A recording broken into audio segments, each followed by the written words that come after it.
Hey guys, what's up? My name is Anthony, and welcome to another edition of B&A Sports Talk. So, I was going to do my AFC North predictions. I was actually in the middle of recording, but I want to touch up on some things. I want to do some editing to my predictions.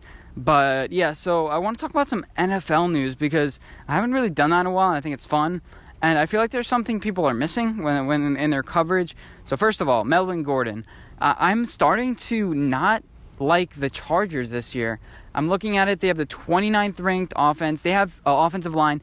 They have a great offensive line as far as run blocking, but pass blocking, not so great. Philip Rivers does really well in the pocket. Is clear. He's one of the best at it, but that's when the pocket is clear. They have the 29th ranked defense, and I don't really see it. I'm starting to not really like Philip Rivers. I'm sick and tired of just trusting quarterbacks that haven't done it and hopping on people's bandwagons that haven't done it yet.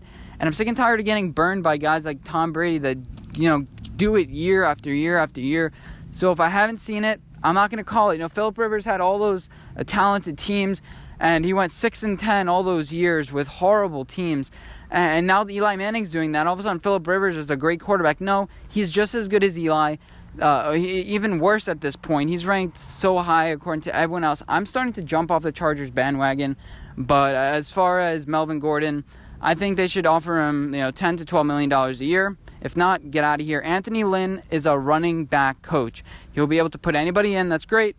And if not, that sucks. But the Chargers, this is their Super Bowl window, and this is it. I get it. You want to send a message like we're competing for a Super Bowl, and it'll be a horrible start to the season if you don't pay this guy.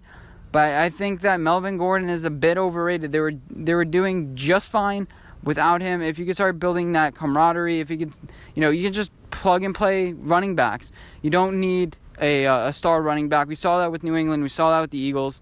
Don't rush to have a contract done. But if you're not going to have a contract, make it clear, hey, we're not going to pay you, and we're going to pay you next year, and that sort of thing, because he has no leverage. Do not pay Melvin Gordon. I think that his health, his consistency is not there enough for them to pay. And another thing I want to talk about is the Bears and why they're not going to be like Jacksonville of 2017.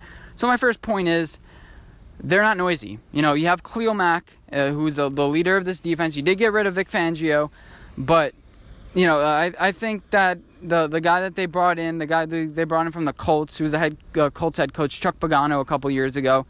He had those defenses playing pretty well, and he's a smart guy. The culture is not going to change that much. And, yeah, I think that the Chicago Bears do a little bit worse than last year as the turnovers go down. You had some plays last year, just like a pick six. You can't rely on pick sixes to win games. Their turnover ratio goes down, but I think this is sustainable for them. They are bringing in running back by committee and Tariq Cohen and a couple guys that they drafted. I think Singletary they drafted. I'm not sure. Don't quote me on that. They have a decent enough offensive line. Matt Nagy is going to have Mitch Trubisky gradually work more plays into the playbook. And I think that they're going to be successful again this year with a 10-6 record, 11-5. They may even get a first-round bye this year. That would be key for them because that's what happened with that's what happened with the Los Angeles Rams last year, and we saw what that brought them.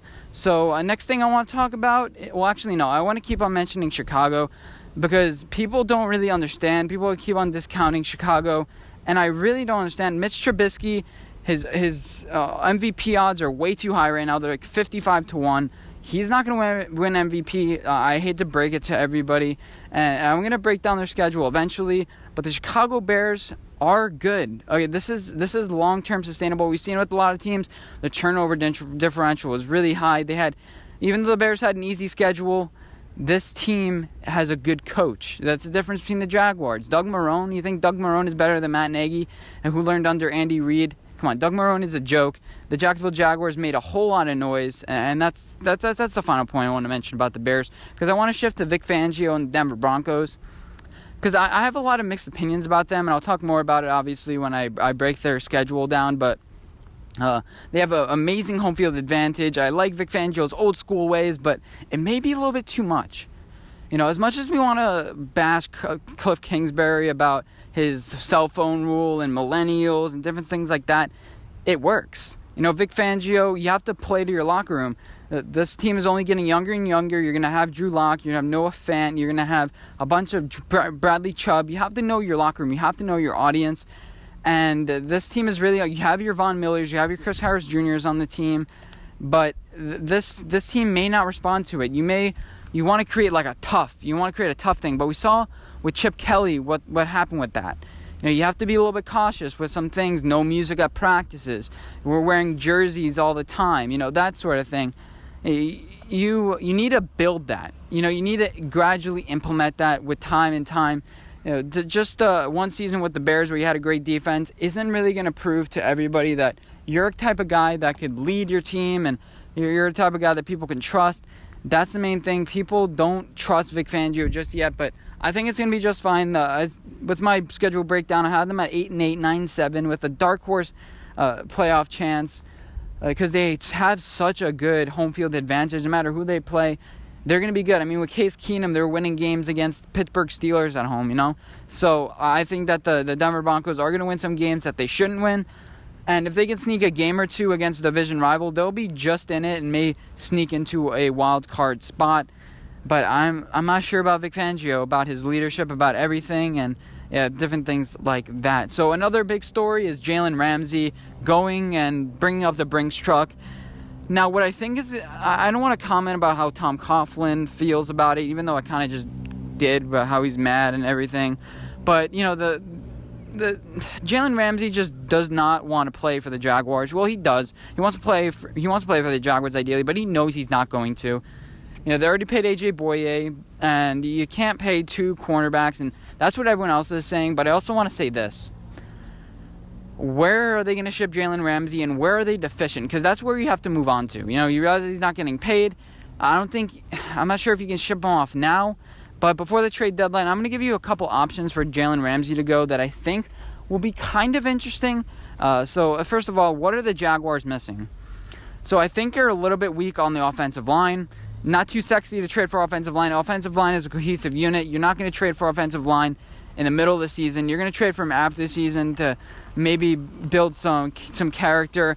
And no team's going to want to give up an amazing offensive line because that's the bare bones. So what team is weak in secondary and wants to compete?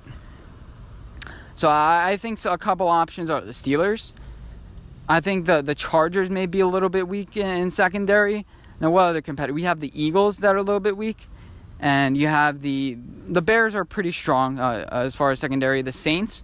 So these are already a couple of contenders that have a really weak secondary but have an amazing pass rush. But the thing is about Jalen Ramsey is he's a lot of noise. And teams like the Saints, teams like the Steelers may not want some noise to be entered. So that already eliminates some candidates. Some teams are going to be desperate. There are going to be teams that get injuries that are going to want Jalen Ramsey to plug him in to become Super Bowl teams. So I'd definitely take notice about Jalen Ramsey. Who gets injured during the season? Does Ronald Darby fall down? The Eagles want to get him, and the Eagles have a bunch of assets that I think they can give to the Jaguars. Jaguars don't have Telvin Smith this year, and I think that trading him with another pass rusher, they're pretty weak at pass rush, even though they did draft Josh Allen on that defensive line. I think you can get a defensive tackle that is would be pretty important to them, and you'd have to get a guy that's not locked up like Brady Jarrett just got locked up, and a couple guys like that. Players like Damon Harrison are starting to bounce around the league a little bit. Ndamukong Suh is another name, and I think that the Jaguars are going to need a defensive tackle to help with this pass rush. And then their secondary will do. They have enough talent in their secondary to be good enough. And you also want to replace Telvin Smith, too, who's not going to play this year. So in an ideal situation, you trade a cornerback for a defensive tackle on a team that is competing but also needs a corner. A team that's really weak in the secondary is actually the Los Angeles Rams. Now, I was about to say Chargers. Los Angeles Rams. Now, I think they have some depth on the defensive line, and they can get rid of one of those pieces. Maybe whoever plays next to Aaron Donald, you say, let's give him to Aaron. Let's get Jalen Ramsey in here.